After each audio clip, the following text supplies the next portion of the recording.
அப்படிங்கும்போது அந்த அட்டூழியம் நம்ம கண்ணுக்கு தெரியுது. அப்போ நம்ம ஏன் அதை படிச்சா சொல்லணும்? விஜய் மாதிரி பேப்பர் பார்த்து சொல்லணும், பிட்டு பேப்பர் எடுத்து பார்த்து சொல்லணும் நமக்கு அவசியம் கிடையாது.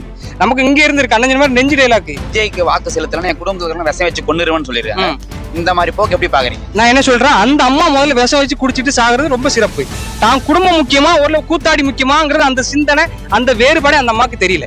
ஆனா அப்ப அந்த அம்மாக்கு அந்த அறிவில் அப்ப அந்த அம்மா என்ன செய்யணும்னா நல்ல மனநல மருத்துவரை போய் சந்திக்கணும். நல்ல ஒரு டாக்டரை போய் சந்திச்சு, ஐயா எனக்கு பைத்தியம் முத்தி போச்சு, என் குடும்பத்தை என்ன விஷத்தை வச்சு கொல்ல போறேங்கிற மாதிரி நான் சொல்ல துணிச்சிட்டேன், அதனால எனக்கு ட்ரீட்மெண்ட் தாங்கன்னு அந்த அம்மா போய் டாக்டரை போய் சந்திக்க சொல்லுங்க.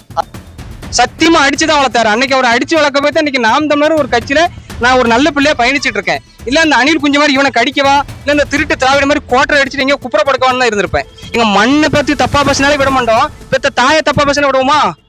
நாங்களாம் அந்த இடத்துல இல்ல இருந்தோம்னா கதை வேற மாதிரி இருக்கும். ஆவேகா தொண்டர்களுக்கும் நாம் தமிழர் தொண்டருக்கும் வேறுபாடுன்னு எதோ சொல்லுவீங்க?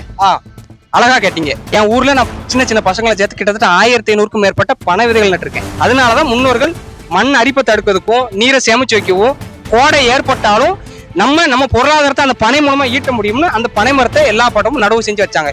திமுக வந்து திராவிட மண்ணுன்றாங்க, சீமானவர்கள் தமிழர் மண்ணுன்றாங்க. உண்மையிலே திராவிடர்கள்லாம் யாரு, தமிழர்கள் யாரு, என்ன வேறுபாடு இருக்கு?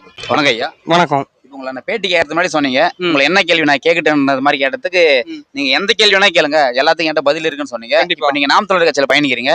இப்ப நாம் தமிழர் கட்சியில சீமான் தம்பியா இருந்துட்டு எந்த கேள்வி கேட்டாலும் எங்க கையில பதில் இருக்குன்னு சொல்ற துணிச்சல தைரியம் எப்படி வந்துச்சு? அந்த அளவுக்கு அரசியல் புரிதல் எப்படி வந்துச்சு உங்களுக்கு? அந்த அரசியல் புரிதல் இந்த மண்ணில் இந்த இத்தனை வருஷம் திராவிட ஆட்சியாளர்கள் செய்யற அட்டூழியம் தான். நம்ம அத்தனை அட்டூழியம் நம்ம கண்ணால பார்க்கோம். அப்படிங்கும்போது அந்த அட்டூழியம் நம்ம கண்ணுக்கு தெரியுது. அப்போ நம்ம ஏன் அதை படிச்சா சொல்லணும்? விஜய் மாதிரி பேப்பர் பார்த்து சொல்லணும், பிட்டு பேப்பர் எடுத்து பார்த்து சொல்லணும் நமக்கு அவசியம் கிடையாது. நமக்கு இங்க இருந்து இருக்கு அண்ணன் மாதிரி நெஞ்சு டைலாக்கு. என்னென்ன பிரச்சனை களத்துல நம்ம சந்திக்கும், களத்துல நம்ம பயணிக்கும். காரணம் நீங்க கேட்ட கேள்விக்கு ஒரே கேள்வி என்னன்னா, நம்ம களத்துல ஒவ்வொரு நாளும் பயணிச்சுக்கிட்டே மக்களை சந்திச்சுக்கிட்டே இருக்கோம். அப்படிங்கும்போது எந்த கேள்வி கேட்டாலும் நம்மளால தெரியும். அதனால நம்ம தைரியமா மக்கள் பிரச்சனை இதுதான் அப்ப நம்ம அடிச்சு சொல்றோம். அதுதான் காரணம். ஈரோடு பிரச்சாரம் முடிஞ்சு விஜய் இது. ஆமா ஆமா. அதுல ஒரு பெண் என்ன சொல்லியிருக்காங்கன்னா, விஜய்க்கு வாக்கு செலுத்தலாம் என் குடும்பத்துக்கு விஷம் வச்சு கொண்டுருவேன்னு சொல்லியிருக்காங்க. இந்த மாதிரி போக்கு எப்படி பாக்குறீங்க? நான் என்ன சொல்றேன், அந்த அம்மா முதல்ல விஷம் வச்சு குடிச்சிட்டு சாகுறது ரொம்ப சிறப்பு. ஏன்னா நீங்க சொல்ற சப்போஸ் அவங்க வாக்கு இல்ல வார்த்தை இல்ல அவங்களே, நான் என்ன சொல்றேன், நானும் சொல்லல, அவங்க குடும்பத்துல இருக்க 4 பேர் அந்த அம்மா கொல்றேன்னு சொல்லும் போகும்போது அந்த அம்மா குடிச்சிட்டு சாப்பிடுறது நல்லது. வாக்கு இருக்கு, தளபதிக்கு 26ல வாக்கு செலுத்தலாம் 9 பேர் விஷம் வச்சு கொண்டுருவேன்னு அது மகிழ்ச்சியா சொல்றாங்க. அதாவது என்னன்னா, அரசியல்னா என்ன, தான் குடும்பம் முக்கியமா ஒரு கூத்தாடி முக்கியமாங்கிறது அந்த சிந்தனை, அந்த வேறுபாடு அந்த அம்மாக்கு தெரியல. நீங்க உங்ககிட்ட கேட்ட நான் உங்கள்கிட்ட ஒரு கேள்வி கேட்கறேன், அண்ணா உங்களுக்கு உங்க குடும்பம் முக்கியமா இல்ல ரோட்ல கூத்தாடி முக்கியமான்னு கேட்டா நீங்க உங்க குடும்பம் தான் சொல்லுவீங்க. ஆனா அப்ப அந்த அம்மாக்கு அந்த அறிவில் அப்ப அந்த அம்மா என்ன செய்யணும்னா நல்ல மனநல மருத்துவரை போய் சந்திக்கணும். நல்ல ஒரு டாக்டரை போய் சந்திச்சு, ஐயா எனக்கு பைத்தியம் முத்தி போச்சு, என் குடும்பத்தை என்ன விஷத்தை வச்சு கொல்ல போறேங்கிற மாதிரி நான் சொல்ல துணிச்சிட்டேன், அதனால எனக்கு ட்ரீட்மெண்ட் தாங்கன்னு அந்த அம்மா போய் டாக்டரை போய் சந்திக்க சொல்லுங்க. அதுதான் சரியான தீர்வா இருக்கும். இப்ப இந்த ஈரோடு கூட்டத்துக்கு 8 மாத குழந்தை ஒருத்தர் கூட்டம் வந்திருக்காங்க. ஒரு நெறியாளர் கேக்குறாங்க, குழந்தைய கூட்டம் தெரியும், அதுக்கு அவங்க வந்து தளபதிக்காக எது நடந்தா அதை பத்தி கவலை இல்லை, எனக்கு வந்து தளபதி தான் முக்கியம் சொல்லிட்டு அவங்க அந்த குழந்தைக்கு அம்மாவும் சொல்றாங்க, அப்பா 2 பேரும் அதே கருத்தை தான் பதிவு பண்றாங்க. அதாவது தளபதி தான் முக்கியம்ன்றாங்க, குழந்தைக்கு எது ஆகாதுங்க, அதை வந்து தளபதி பார்த்து பாருன்றாங்க. இது எப்படி பாக்குறீங்க? இது என்ன தெரியுமா, இந்த இத்தனை வருஷம் திராவிட ஆட்சியாளருக்கு வந்து வாக்குக்கு பணம் கொடுத்தாங்க, பணம் கொடுத்து வாக்குக்கு பணம் கொடுத்த ஒரு கட்டமைப்பை உருவாக்குன மாதிரி இவங்க மக்களை இவங்களே சரி பண்றாங்க. போலியா ஒரு பிம்பத்தை உருவாக்குறாங்க. பச்சிலும் குழந்தைகளும் வயசுல மூத்தவங்களும் கர்ப்பிணி பெண்களும் எனக்கு கூட்டமா வாராங்கிற ஒரு போலி பிம்பத்தை உருவாக்கி வாக்கு சேகரிக்கலாம் நம்பி அந்த மாதிரி போலி பிம்பத்தை உருவாக்குறாங்க. அதுதான் தவறு. மக்களுக்கு அரசியல் செய்ய வந்தவர் மக்கள் களத்துல உள்ள பிரச்சனையை சந்திச்சு மக்கள் போராட்டத்துக்கு துணை நின்று வாக்கு வாங்கி செவிக்கலாம். ஆனா சும்மா போலி பிம்பத்தை உருவாக்கி கர்ப்பிணி பெண்களையும் சின்ன சின்ன பசங்களும் கூட்டு வச்சு என் கட்சி பெருசா இருக்குன்னு காமிச்சு நான் ஜெயிச்சிருன்னு சொல்றது வந்து ஒரு விளையாட்டுத்தனமானது, மக்களை பத்தி சிந்தனையற்ற செயல். அது ஆரம்பத்துல விஜய் இந்த விஷயத்துல சீமானுக்கு கொஞ்சம் முரண்பாடு, நானே முரண்படுறேன். எப்படின்னா, ஆரம்பத்துல வந்து தம்பி தம்பின்னு இருந்தாரு, தம்பி தம்பின்னு சொல்லி இந்த சீமான் அவர்கள் பிரச்சாரம் முடிஞ்ச உடனே எதிர்க்க ஆரம்பிச்சாரு. இன்னும் உச்சகட்டம் ஆக்ரோஷம் தான், நடுவில் நின்ற லாரி அடிச்சு செத்து போன்ற மாதிரி எல்லாம் வார்த்தையை பதிவு பண்ணாரு சீமான் அவர்கள். இப்ப தம்பி தம்பின்னு சொல்லிட்டு இப்ப இந்த மாதிரி வார்த்தையை பயன்படுத்துறது சரியா? அப்ப எதுக்கு முதல்ல தம்பின்னு சொல்லணும், எதுக்கு எதிர்க்கணும், என்ன காரணம் அதுக்கு? எங்க அப்பா தான் இருக்காங்கன்னு வச்சுக்கோங்களேன், நான் வீட்டுல நல்ல பிள்ளையா ஒழுங்கா வேலை செஞ்சு இருக்க வரைக்கும் தான் எனக்கு மரியாதை, என்ன கண்ணே மணின்னு பாத்துக்கிடுவாங்க. ஆனா நான் தப்புக்கு மேல தப்பே செஞ்சோம்னா தூக்கி போட்டு 5-6 மிதிப்பாரு எங்க அப்பா. சத்தியமா அடிச்சுதான் வளர்த்தாரு. அன்னைக்கு அவர் அடிச்சு வளர்க்க போய் தான் இன்னைக்கு நாம் தமிழர் ஒரு கட்சியில நான் ஒரு நல்ல பிள்ளையா பயணிச்சுட்டு இருக்கேன். இல்ல இந்த அணில் குஞ்சு மாதிரி இவனை கடிக்கவா, இல்ல இந்த திருட்டு திராவிட மாதிரி கோட்டரை அடிச்சுட்டு எங்க குப்புறப்படுக்கவான்னு தான் இருந்திருப்பேன். எங்க அப்பா அன்னைக்கு என்ன அடிச்சு சரியா வளர்க்க போய்த்தான் இன்னைக்கு ஒரு நான் நல்ல பிள்ளையா ஒரு நாம் தமிழ் கட்சியில எந்த கெட்ட பழக்கமும் இல்லாம ஒரு மக்களுக்கான ஒரு போராட்ட காலத்துல நான் பயணிக்கேன். உங்க கேள்வி வர அப்ப நாம் தமிழர் கட்சியில பயணிக்கிறவங்க மது போதை எந்த பழக்கம் இல்லாதவங்களா தான் இருப்பான்றீங்களா? அதாவது நீங்க இந்த கூட்டத்துல நீங்க பாக்கீங்க, குறைஞ்சபட்சம் ஒரு 500 பேர் நீங்க கடந்து வந்திருப்பீங்க. ஒரு இடத்துலயாவது மது வாடை வந்துச்சா? அதை விடுங்க. எங்க ஒரு ரோஜா பாக்கு யார்ட்டையா பாத்தீங்களாங்க? ஒரு ரோஜா பாக்கு நீங்க யாரா ஒரு ஆள்கிட்ட ஒரு ரோஜா பாக்கு ஒருத்தர் பாக்கெட்ல இங்க இருக்கு, இத்தனை இளைஞர்கள் இருக்காங்க, ஒரு ரோஜா பாக்கு பார்க்க முடியுமா? முடியாது. ஏன்னா அவங்க எல்லாருமே ஒரு கட்டுக்கொப்பா தான் உடலையும் சரி இந்த மண்ணையும் சரி மக்கள் எல்லாத்தையும் நேசிப்பான். அப்படிங்கும்போது அவன் வந்து சரியான அரசியல் பாதை, சரியான மக்களுக்கு எது நல்லதுன்னு தேடி தேடி சொல்லக்கூடியவன் எப்படி அவன் ஃபர்ஸ்ட் கெடுத்துப்பான்? கெடுத்துக்க மாட்டான்ல. அவனை சரியா வச்சிருந்தா மக்களுக்கான சரியான அரசியல் பண்ண முடியும். அவன் நம்புறான். அண்ணன் சீமான் அதை சரியா வழி நடத்துறாரு. அதனால நாங்க சரியா சீமான் வந்து தொண்டர்கள் சரியா வழி நடத்தாருன்னு சொல்றீங்க. இப்ப விருதாச்சலத்துல ஒரு கூட்டம் நடந்துச்சு. கார்ல இருந்து இறங்கி போய் ஒரு திமுக நபர் அடிச்சிருக்காரு சீமானு. ஒரு கட்சியோட தலைமை ஒருங்கிணைப்பாளர் அந்த மாதிரி போய் வன்முறையில் ஈடுபடுறது சரியான இது. அப்புறம் எப்படி அவங்க தம்பிகளை சரியான வழி நடத்துவாருன்னு நீங்க சொல்றீங்க? அதுக்கு அண்ணனே ஒரு பதில் சொல்லியிருப்பாரு. அண்ணன் நீங்க எந்த மாதிரி கேள்வி கேட்கறீங்களோ அந்த மாதிரி தான் உங்களுக்கு பதில் சொல்லுவேன். நீங்க அண்ணன் வாங்கின வணக்கண்ண அண்ணன் வாங்க வேணாம். அவர் எதனால போய் அடிச்சாருன்னா அடிக்க போனாருங்களா அடிச்சிட்டாருங்களா? அடிக்க போனாரு. இது என்ன காரணம்னு வச்சுக்கோங்களேன். தொடர்ச்சியாகவே இந்த திராவிட ஆட்சியாளர்கள் அவங்க கட்சி தொண்டர்களை வேணுக்குனே குடிகாரனை ஆக்கி அவனுக்கு போதையை போட்டு அந்த கூட்டத்திலேயே கலகத்தை உண்டாக்குங்க, பிரச்சனையை உண்டாக்க நம்ம ஆள் அனுப்புறான். எவ்வளவு நாளைக்கு நீ சகிச்சுக்கிட்டே இருப்பீங்க? ஒரு நாள் 2 நாள் தம்பி பார்த்து பார்ப்பாங்களாம். தொடர்ச்சியா பண்ணிக்கிட்டே இருக்கும். ஒரு கட்டத்துக்கு நீங்களே எலாபரேட் ஆகும்போது டென்ஷன் தான் ஆவீங்க. பத்தாவதுக்கு உங்க குடும்பத்தை தப்பா பேச நீங்க விடுவீங்களா? அண்ணன் நீங்க பத்திரிக்கையாளர், நீங்க நடத்துவீங்க, நீங்க என்கிட்ட கேள்வி கேட்கறீங்க, நான் கேள்வியை சுமூகமா பண்ணா சுமூகமா நடக்கும். நான் அதை விட்டுட்டு உங்க குடும்பத்தை தப்பா பேசினா நீங்க அடிக்க வேண்டிய சூழ்நிலை உருவாகும். சத்தியமா விட மாட்டேன். நீங்க சத்தியமா விட மாட்டீங்க. அதே மாதிரி நாங்க எப்படி விடுவோம்? நாங்க எங்க மண்ணை பத்தி தப்பா பேசினாலே விட மாட்டோம். பெத்த தாயை தப்பா பேசினா விடுவோமா? நாங்களும் அந்த இடத்துல இல்ல. இருந்தோம்னா கதை வேற மாதிரி இருக்கும். அண்ணனா இருக்கு ஒரு அடியோட விட்டுருப்பாங்க. தாவேகா தொண்டர்களுக்கும் நாம் தமிழர் தொண்டர்களுக்கும் வேறுபாடுன்னு எதை சொல்லுவீங்க? அழகா கேட்டீங்க. தாவேகா தொண்டர்கள் வந்து மண்ணுக்கும் மக்களுக்குமான அரசியல கீழே இருந்து பண்ணிக்கிட்டே வராங்க. 27 வயசு ஆகுது. நான் என் ஊர்ல ஒரு 10 பசங்களை சேர்த்து கிட்டத்தட்ட இது வரைக்கும் 1200க்கும் மேற்பட்ட பனை விதைகள் நடவு செஞ்சிருக்கேன். பனை விதைகள் 1200க்கும் மேற்பட்ட பனை விதைகள் நடவு செஞ்சிருக்கேன். அடுத்து கிட்டத்தட்ட 200க்கும் மேற்பட்ட தென்னங்கன்றுகள் வழங்கியிருக்கேன். கிட்டத்தட்ட பனை விதைகள் என்ன லாபம் மண்ணுக்கு? என்ன லாபம்னா நீங்க நீர் மட்டம், இந்த உலகத்தோட முதல் ஆதாரமே நீர் தான். ஆனா ஒரு பனையை வந்து என்ன செய்யணும்னா நீங்க வறட்சி காலத்துல கூட நீரை தேக்கி வச்சுக்கும். நீங்க உங்களுக்கு எந்த இடத்துல நீங்க போரே போட்டீங்கன்னு வச்சுக்கோங்களேன், அந்த இடத்துல பனை மரம் அதிகமா இருக்க இடத்துல நீங்க போர் போட்டீங்கன்னா ஈஸியாக தண்ணி கிடைக்கும். அப்போ அந்த பனை மரம் இருந்தாலும் அடுத்த தலைமுறைக்கு நீரை நம்மளால சேமிச்சு வைக்க முடியும். அப்போ பனை மரம் கண்டிப்பா நம்ம உயிருக்கு சமமானது. ஏரியை சுத்தி பனை மரம் நட்டுக்கு நம்ம முன்னோர்கள் நட்டதுன்னு சொல்றீங்க? ஆமா, அவங்க முன்னோர்கள் ஏன் நட்டாங்கன்னா முதல் விஷயம் ஏரி வந்து தண்ணி அதிகம் சேர்த்து வைக்கும்போது நீர்னால அரிப்பு ஏற்பட்டுறக்கூடாது அப்படிங்க பனையை நட்டு வச்சாங்கன்னா அந்த வேர் நல்லா பரப்பி விட்டு அந்த நீர் அரிப்பு மண் அரிப்பை தடுக்கும். 2வது கோடை காலம் வரும்போது அந்த பனையை வச்சு அவங்க பொருளாதாரம் ஈட்ட முடியும். விவசாயமும் நடக்காட்டா கூட 3 வருஷம் தொடர்ச்சியா 3 ஆண்டுகாலம் மழை பெய்யாட்டா கூட 1000 பனைமரம் இருந்தா ஒரு குறைஞ்சபட்சம் 10 to 100 குடும்பம் தாராளமா வாழ முடியும். 1 கிலோ கருப்பட்டி வெளிநாட்டுல 1100-2000 விற்கிங்க. ஒரு பனங்கிழங்கு வெளிநாட்டுல 150-200 விற்கி.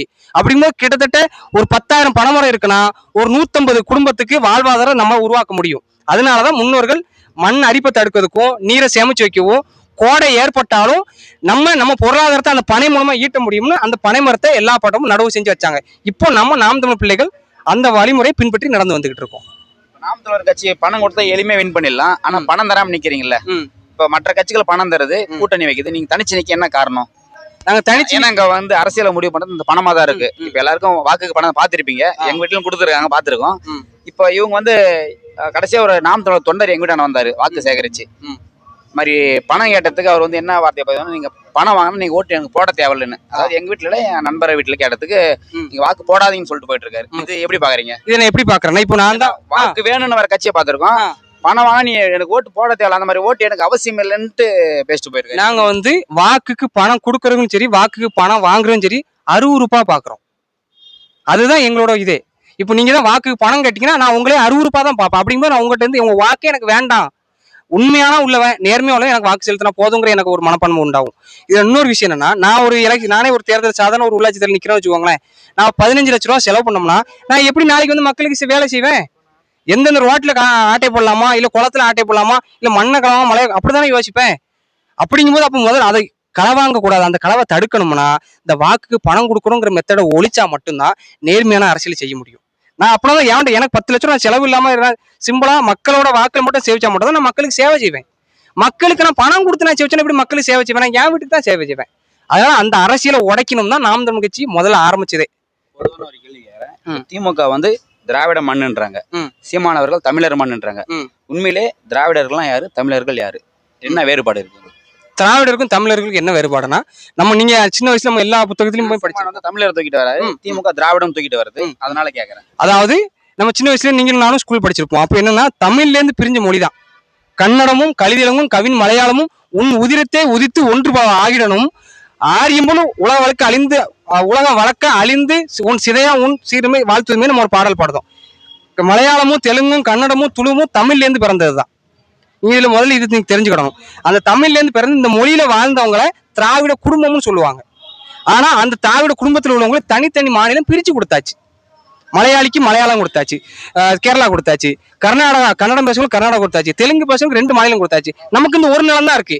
அப்போ இந்த இடத்துல நம்ம தமிழ்நாடு தமிழ் மக்கள் தான் பேச முடியும். திராவிடத்தை நம்ம எப்படி ஒன்னா சேர்க்க முடியும்? நீங்க போய் திராவிடம் சொல்லி ஆந்திரா போய் நீங்க என்ன உங்களை ஒத்துக்கிடுவானா? அப்ப நாங்க எப்படி அதை ஒத்துக்கிடுவோம்? அப்ப திராவிடம் பண்ணுவது இந்த கூட்டமைப்பு தான். ஆனா தமிழ் தான் அதுக்கு தாய்மொழி மக்கள் தான் தமிழ்நாட்டு மக்கள். தமிழ்நாட்டு மக்கள் ஆள்றதா சரியா இருக்கும். அதைத்தான் நாங்க முன் கோரிக்கையா வைக்கிறோம். எலெக்ஷன் கிட்ட வந்துச்சுங்களே, வாக்குக்காக பயணிக்கிறாங்க. நாம் தமிழர் கட்சி மரத்துக்கு மலைக்கு தண்ணீருக்கு நம்ம இயற்கை சார்ந்து போறாங்க. தாவேகா தரப்புல இருந்து தண்ணீருக்கு வாக்கு இருக்கா, மரத்துக்கு வாக்கு இருக்கான்னு ஒரு கேள்வி வைக்கிறாங்க. இது எப்படி பாக்குறீங்க? இது எப்படி பாக்குறேன்னா, அதான் சொல்லணும்ல, பைத்தியக்காரனை கொண்டு விட்டா அவன் அப்படித்தான் இருப்பான். ஏன்னா நான் உங்களுக்கு தெளிவா விளக்கம் சொல்றேன். ஏன் பைத்தியக்காரன் சொல்றேன்னா, தண்ணிக்கு வாக்கு இருக்கா மரத்துக்கு வாக்கு இருக்கான்னு கேட்கறவன் தண்ணி குடிக்காம வாழ முடியுமா? சுவாசிக்காம வாழ முடியுமா? வாக்கு நான் என்ன சொல்றேன், நான் தேர்தல் நிக்கிறேன், நான் தோத்தா கூட என்னால உயிரோட வாழ முடியும். ஆனா தண்ணி இல்லாம என்னால உயிரோட வாழ முடியுமா? முடியாது இல்ல.